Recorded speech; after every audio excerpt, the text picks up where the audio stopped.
A crisp November morning in 1984, an 8-year-old girl with bright eyes and a shy smile left her home in Exeter, New Hampshire, for school. She walked the same familiar route she took every day, just a short walk to her classroom. But this time, she never made it. Despite massive searches, countless investigations, and decades of theories, no trace of Tammy Belanger has ever been found. What happened to her remains one of New England's most haunting unsolved mysteries. Welcome to True Crime Secrets, where we explore the most chilling and perplexing true crime cases from around the world.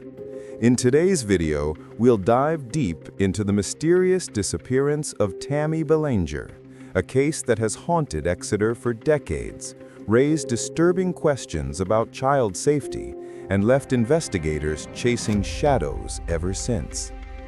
Exeter, New Hampshire is the kind of town you'd picture on a postcard, with its historic buildings, tree-lined streets, and small-town charm.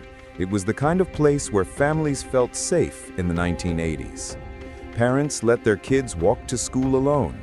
Neighbors knew each other by name, and crime was almost unheard of. But sometimes it's in the safest seeming places where tragedy strikes hardest. November 13th was an ordinary Tuesday. Tammy left her home around 8 a.m., wearing her red sweater, jeans, and blue sneakers.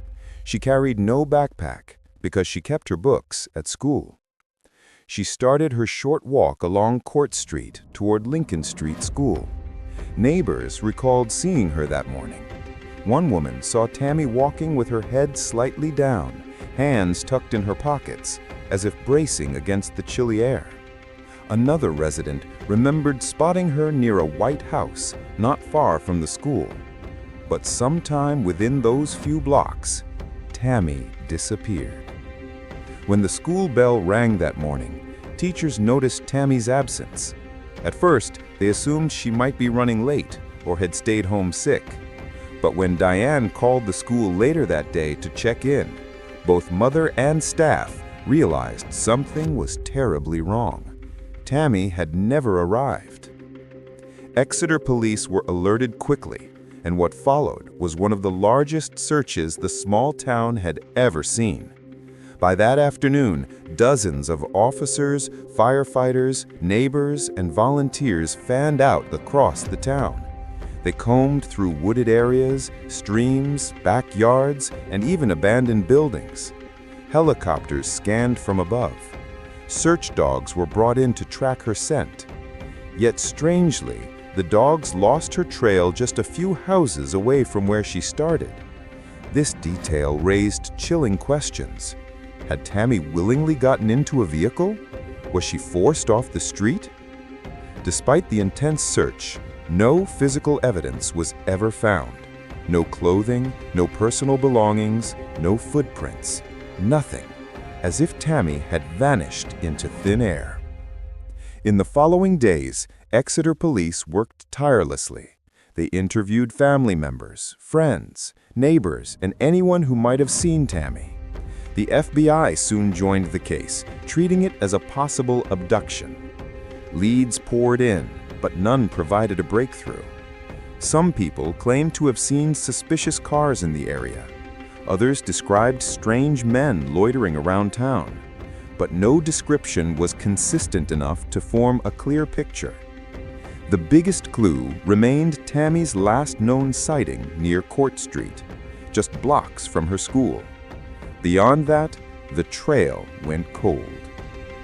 One name soon surfaced in the investigation: Michael Coker.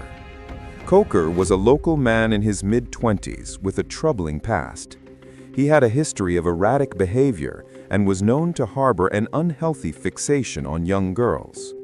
Authorities quickly considered him a person of interest in Tammy's disappearance. Witnesses reported seeing Coker's car in the area that morning. Some even claimed he had been watching children walk to school in the days before Tammy vanished. The circumstantial evidence against him seemed strong, but police lacked the physical proof to make an arrest. Over the years, investigators repeatedly circled back to Coker. He remained the primary suspect, but without Tammy's body, forensic evidence, or a confession, the case could not move forward. Coker himself denied involvement, and no charges were ever filed against him in Tammy's disappearance. While Coker was the main focus, other theories circulated. Some believed Tammy had been abducted by a stranger passing through town. Interstate 95 was not far from Exeter, making it easy for someone to snatch a child and flee quickly. Others whispered about possible connections to local residents. Could someone in the community have lured her into their home? Was there a secret Tammy had stumbled upon that led to her disappearance? Another chilling theory was that Tammy might have been taken by a child predator who had committed similar crimes elsewhere in New England. During the 1980s, a series of child abductions haunted the region, and some investigators wondered if the cases were connected. But again, no hard evidence emerged to tie Tammy's case to any of these possibilities. As days turned into weeks and weeks into years, hope began to fade. Tammy Belanger never stopped searching for her daughter, but she also carried the crushing weight of uncertainty. Was Tammy alive somewhere, or had her life been cut short on that cold November morning? Exeter as a town changed forever. Parents became more cautious, children were no longer allowed to walk to school alone, and the sense of safety that once defined the community was shattered. Despite periodic efforts by police and the FBI to re-examine the case, no new evidence came to light. The file grew colder with each passing year. In later years, investigators continued to revisit the case with fresh eyes. Advances in forensic technology, particularly DNA analysis, gave hope that one day a hidden piece of evidence might emerge. However, without Tammy's remains or physical items connected to her, science could only do so much. Michael Coker remained the central suspect, but he passed away in 2011, taking whatever secrets he might have had to the grave. Some believe that if he was guilty, the truth died with him. Today, Tammy Belanger's case is officially classified as a cold case, still open but with few active leads. The Exeter Police Department continues to keep the file alive, and every so often the case resurfaces in local news, keeping Tammy's memory alive. Tammy's disappearance left a permanent scar on Exeter. For Diane and those who loved her, life was never the same. The case also served as a wake-up call for communities across New England. It highlighted the importance of child safety, stranger danger awareness, and better investigative procedures for missing children cases. Tammy is remembered today not just as a missing person, but as a bright young girl whose life was unfairly stolen. Local residents still hold memorials and remind each other of her story, so she will never be forgotten. Almost 40 years have passed since Tammy Belanger vanished on her short walk to school. Her case remains one of the most enduring mysteries in New England. Was she taken by someone she knew and trusted, or was she the victim of a random predator who vanished just as quickly as he appeared? Sadly, we may never know, but one thing is certain: Tammy's memory still lingers in Exeter, and those who knew her continue to hope for answers. What do you think happened to Tammy?